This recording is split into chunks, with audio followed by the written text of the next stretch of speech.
When it comes to tithing, there's a lot we get wrong in the church today, and we mainly get those things wrong because we misunderstand key scriptures and what they mean. And in today's video, we're actually going to talk about one of the most misunderstood and misused passages in the New Testament to justify tithing. Now, if you missed it a couple of weeks ago, we did a two-part podcast series where in that conversation, we asked the question, is tithing biblical for New Testament Christians in the church? And the answer we came to from a biblical perspective was no. The New Testament doesn't teach tithing to the church. But when we started sharing that podcast episode and we started sharing clips from it, people came out of the woodworks on social media to argue that we were wrong and to show us scripturally where we got it wrong. Now, that's incredible. The problem was most of them ignored the arguments that we had already made, and they misinterpreted and misused common scriptures to try to justify a tithe that don't actually do that at all. And one of the scriptures that we heard most often was the one we're talking about today. It was the Widows Mite story out of Mark chapter 12. Now, just a few videos ago, we actually broke down for the first part of this series verses that are misused and misapplied about the tithe. We broke down Malachi 3, 8 through 10, which is the most misused and misunderstood verse about tithing in the Old Testament. So today, in the second part of this series, we're going to break down the most misused and misunderstood verse about tithing in the New Testament. And as you're going to see, this verse isn't actually about tithing at all. But as we get into it, before we even look at what it says, let's talk about the common argument that people use this passage to make, and the way this passage is commonly taught. That's going to show us a lot of where we go wrong. So what's the common argument with this passage? It goes like this: Jeff, of course tithing is biblical in the New Testament because in Mark chapter 12, the widow, she gave those 2 mites. She gave everything she had to live on. Jeff, she tithed. She was tithing in the temple, and that was in the New Testament. So Jeff, you're wrong. Tithing is in the New Testament. That's the common argument, and we'll address that in just a moment. But let's also take a look at what is the common way, the most common way that this passage is taught in sermons, and what is kind of the lesson that a lot of pastors tell us we need to learn from this passage. Well, the teaching is usually about sacrificial giving. And they'll say something like this woman, this widow, she gave all she had, and it was blessed. It was blessed. So this should teach us that we should give sacrificially. We should be able to give till it hurts. We should be able to give and sacrifice even all we have because God blesses generosity. Now, while I do believe the Bible teaches that God blesses generosity, both this argument and this teaching, they're both wrong and they're both really, really dangerous. So as we start out and see why they're wrong and dangerous, let's start out by addressing a few hermeneutical principles and answering a few hermeneutical questions. And if you missed the first part of this series, hermeneutics is just a fancy theological word that means the way we approach Scripture, a right way to approach Scripture so that we make sure we understand it in context. The Bible is a collection of a lot of different books from a lot of different writers over thousands of years of history. So we need to make sure that we ask the right questions and approach it in the right way. Otherwise, we'll misunderstand what it's saying because we'll try to read everything from a modern Western mindset when the Bible was written to people who were not in our modern world and were not living in a Western mindset for the most part. So let's go ahead and ask some of these hermeneutical questions. The first one, and the most important one, is this: who was speaking? As we get into Mark chapter 12 in this story about the widow's mite, who was speaking? And the answer is Jesus. Jesus is who is doing the talking here. So the second question is kind of like it. If Jesus was talking, who was Jesus talking to? And the answer, Jesus was talking to the Pharisees. Who were the Pharisees? They were religious leaders. They knew the law inside and out. They were legalistic. They did their best job to follow the law in all ways, and they taught the law in such a difficult way that they actually made it a burden for other people to bear. But on a more basic level, the Pharisees, they were Jewish men still under the old covenant. Now, this is going to be massive as we read this passage. Remember, who was Jesus talking to? He was talking to the Pharisees, and they were Jewish men from Israel, still under the old covenant, still under the law. Now, here's what else was going on in this passage.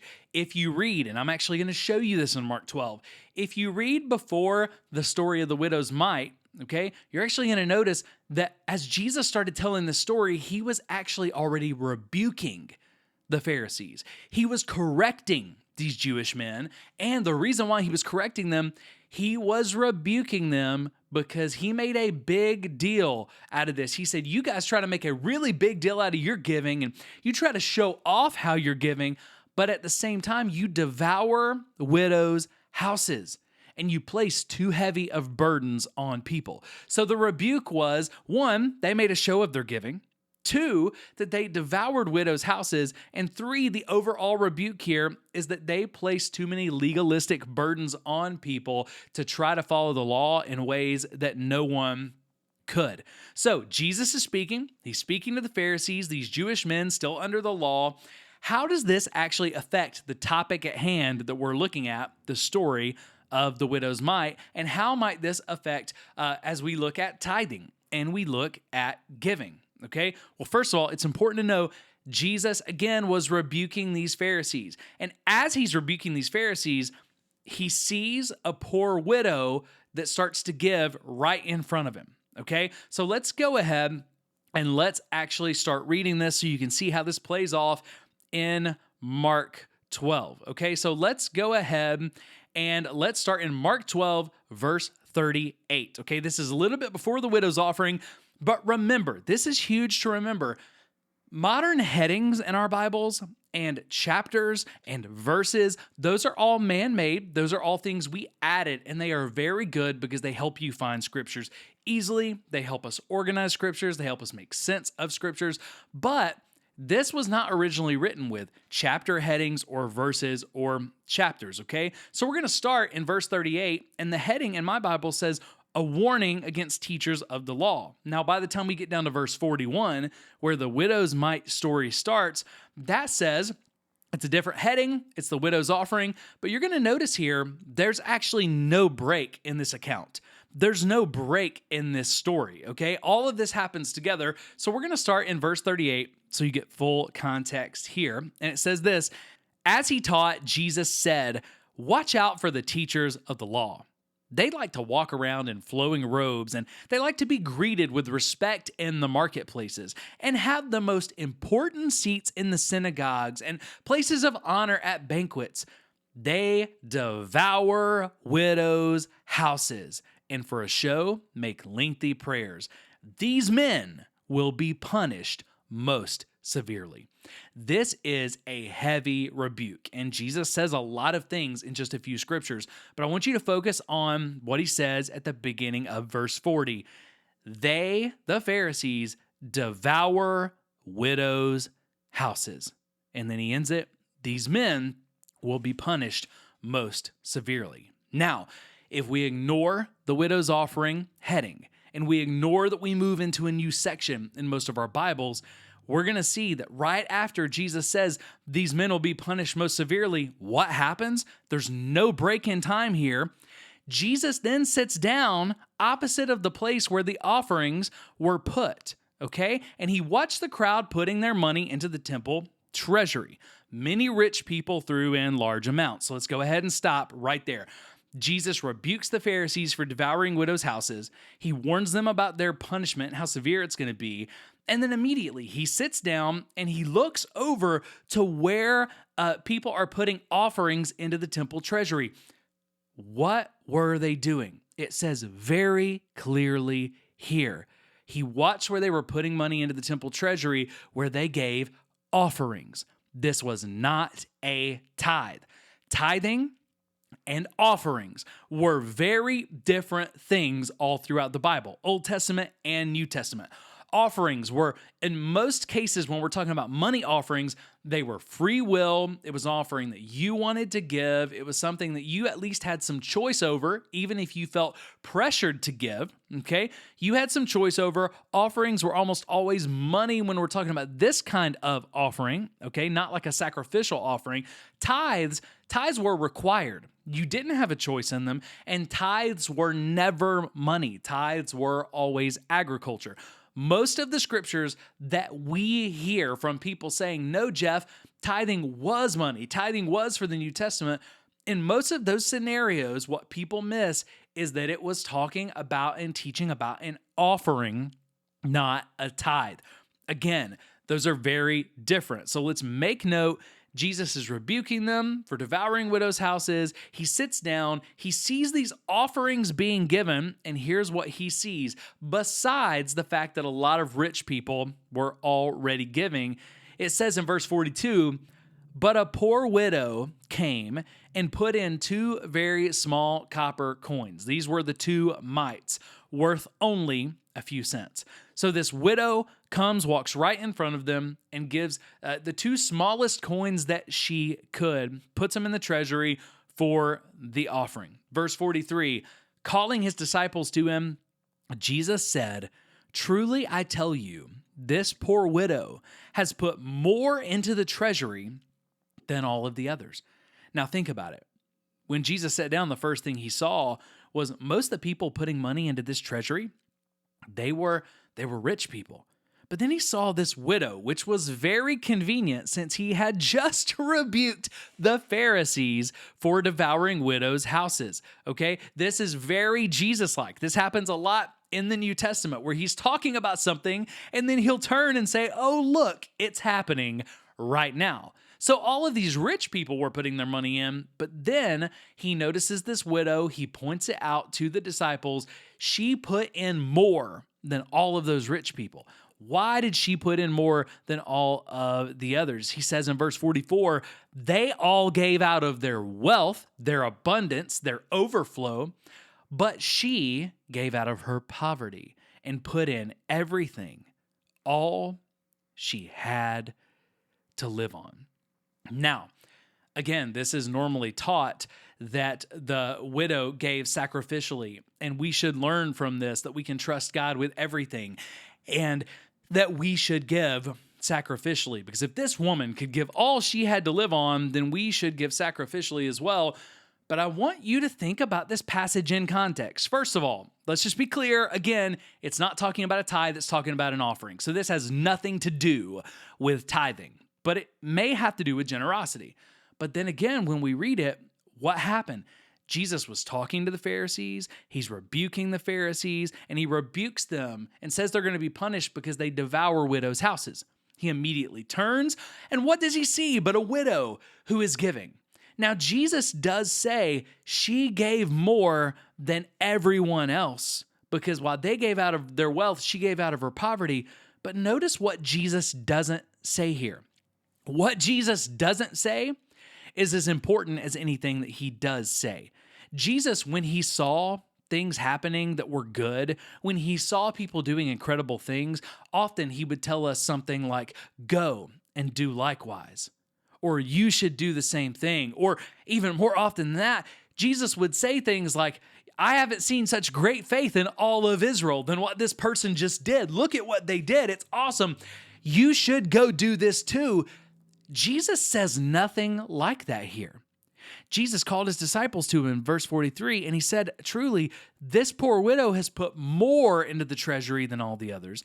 They gave out of their wealth, but she gave out of her poverty. She put everything, all she had to live on. And we're about to look at Mark 13. You're going to notice that Jesus doesn't say she had great faith in that passage either. He doesn't say we should go do likewise either. He just let it hang. You'll notice that Jesus never says this woman was blessed. He says she gave more than everyone else. She gave everything she had to live on. But Jesus never said, blessed is this widow. Blessed is this woman. Blessed are people who do this. Jesus always said, go and do likewise, or I haven't seen such great faith in all of Israel, or blessed is a person who does this, or blessed are they. He didn't say any of these things here, Because the point of this passage was not generosity. The point of this passage was definitely not tithing. The point of this passage was a rebuke to the Pharisees because they devoured widows' houses.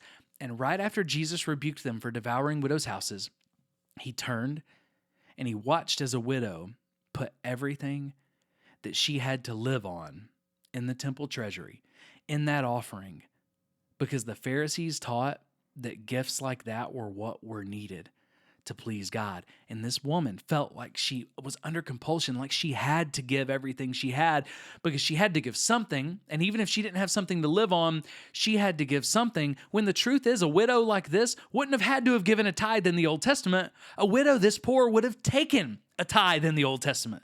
The tithe was to help take care of her. The poor tithe would have been put out in the middle of the city where people like this widow could take what they needed. But here, because she had been taught by the Pharisees that she needed to give, she gave everything she had to live on. The truth is, she didn't have anything to give for an offering. And if she gave everything she had to live on, then that means that she was going to go without. And worst case scenario, she would die because she wouldn't have enough money to eat. She wouldn't have enough food to eat. And best case scenario, she would go hungry and she would struggle until she could scrounge together just a little bit more money. And under the guise of pleasing God, the way these Pharisees taught that she needed to do, she gave everything that she had. Jesus rebuked these Pharisees for devouring widows' houses, and then he watched and pointed out to his disciples in front of these Pharisees as it happened in real time. The story of the Widows Mite is not contextually about generosity. It has nothing to do with how we should give. It is about a woman being manipulated to give in an offering money that she does not have to give. And it is a warning to religious leaders who let her. It is a warning to religious leaders who manipulated her out of the money she needed to keep to take care of herself because they wanted more money in the temple coffers, the temple treasury. They wanted that money more than they actually cared about her. So let's make sure. Let's look at Mark 13 and let's make sure that I'm not missing anything. Because again, this heading says the destruction of the temple and the signs of the end times. But the problem is there was no chapter break originally. There was no heading break. And it doesn't give us any indication that any time passed. So Jesus is rebuking the Pharisees for devouring widows' houses. He watches as they devour a widow's house. And then it says this in Mark 13:1, as Jesus was leaving the temple. So he's been in the temple this whole time. And as he was leaving, so he gets up to leave after this, one of the disciples said to him, "Look, teacher, what massive stones, what magnificent buildings." So as they're leaving this temple, you've got a disciple that it seems like is trying to change the subject because this was highly uncomfortable. Jesus just pissed the Pharisees off. He rebuked them in front of people for devouring widows' houses. And it's reasons like this that the Pharisees wanted to kill Jesus. They wanted to see him crucified because they were shamed by Jesus. Jesus made them look bad when he corrected them in public. So you got this disciple, and from my vantage point, it looks like they're trying to change the subject. But as they're leaving the temple from this exchange, he looks and he starts talking about how beautiful the temple is and how amazing it is and all of that. And then in verse 13, verse 2, it says, Jesus says, "Do you see all these great buildings?" Jesus replied, "Not one stone here will be left on another. Every one will be thrown down." Every single one of them will be thrown down. Here's the context without the story breaks. Jesus rebukes the Pharisees for devouring widows' houses. He points out as they devour widows' houses, and as they're walking out, and this disciple tries to change the subject by talking about how beautiful the temple is, the temple that this widow just gave an offering to, she just put in the temple treasury everything she had to live on for this temple in the name of God, and yet Jesus, God's Son, looks at it and says, yeah, it is beautiful. And guess what? Not a single building, not a single stone is going to be left soon because it's all going to be torn down. Because following God is not about a temple. What that woman just gave to, what she gave everything she had to go to, it's going to be torn down soon. Because Jesus was not here for a temple. As a matter of fact, when Jesus died and then when he was resurrected, when he died, that veil was torn from top to bottom because the presence of the Holy Spirit left that temple and our bodies became the new temple of the Holy Spirit. So everything that woman gave to, when she gave everything she had, it was going to be useless soon. That's the context of this passage. So Jesus rebukes them. He sees this poor widow, right? It's about an offering. It's not about tithing, right? Money was never a tithe, and that's why our language scholars, our New Testament translators translate this as an offering, because where she was giving and what she was giving, money, leads us to believe this had nothing to do with a tithe. It was just an offering. Now, we've also got to think about where this woman was. This is kind of pretty cool. She was actually in the court of women. And in the court of women, they had 13 trumpet-shaped chests. That's where people would give their offerings. They would always drop monetary offerings there. It was free will. Most people who were rich just gave a little bit extra. But people who didn't have any money, like this widow, they often felt like they couldn't come in empty-handed. So even if they only had 2 copper coins, she would give 2 copper coins. It's important to understand here that the Pharisees, the way they taught people about this, people felt that burden like they had to give. But this poor widow, not only do we know she gave an offering because that's what was happening here was offerings, but she didn't give 10% of anything. She didn't have enough to break 10% out of it because you couldn't break those coins into 10%. She gave everything she had, but if it was a tithe, she wouldn't have had to have given everything, okay? When you look this teaching up in most commentaries, one of the things you're going to find is that very little is said about this passage. And the reason why is because people, especially experts in theology, we debate a lot on what it actually means, okay? Because people say, we know that Jesus was rebuking these Pharisees over devouring widows' houses, and what does that actually mean? Because surely we want to believe that this was a good thing that this woman gave, but my interpretation, the truth is, it wasn't a good thing. One of the hermeneutical questions we have to always ask when we want to approach Scripture correctly is, what would the original audience have heard? What would these Pharisees and Jesus' disciples inside this temple, these Jewish people, what would they have heard? They would have heard a very strong and scathing public rebuke that made those Pharisees look like predatory jerks. It was, like I said, this kind of stuff that made them want to get rid of Jesus. So everybody would have heard this public rebuke followed by a picture of this rebuke. So this passage, it's often mistaught. It's often misunderstood, but it does apply to us today. So the story of the Widows Mite, how might it apply to us today? One, I think it applies like this. It teaches us not to be prideful about our giving or other good deeds. The Pharisees were so prideful about their giving and other good deeds that they pushed it on other people and made them feel burdened that they had to do the same thing. And Jesus didn't just rebuke them for what they did to the widow. Jesus rebuked them because they cared so much about what other people thought of their good deeds. So the first thing we learn is not to be prideful about our giving or other good deeds. The other thing that we can learn is this: we need to care for people and be careful not to exploit them or place heavy burdens on their walk with God.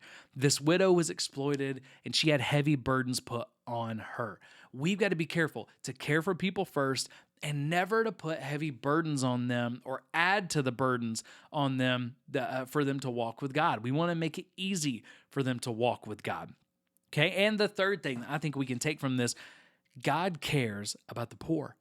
God cares about the poor, and he cares deeply that the poor are taken care of, especially widows and orphans. And this tracks with all of the rest of Scripture, the rest of the New Testament.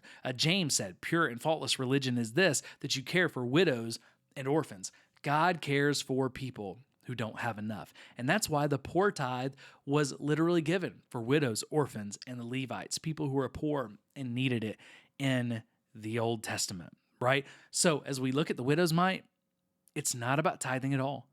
It's about an offering. And more importantly than that, this offering wasn't illustrated to illustrate generosity. This offering was to show us what it looks like when we exploit people for the sake of religion, when we manipulate people out of their money and out of money they need to take care of themselves, when we basically steal from the poor in the name of God. And Jesus told those Pharisees there's a big punishment coming. And the same thing is true for us. When we do this in churches, there's a big punishment coming for us. So the widow's mite, it's an incredibly important story, but it's not important for the reason we think, and it has nothing to do with the tithe. So the next time you hear a pastor teaching this story, don't necessarily get mad. They may not know. They've probably been taught the other way. And it's really hard to overcome the cognitive dissonance of what we've been taught. But just know this. If they teach this passage in this way, to teach you to sacrificially give more money, either they are confused or they're trying to manipulate you. And I would always lean toward they're probably just mistaken.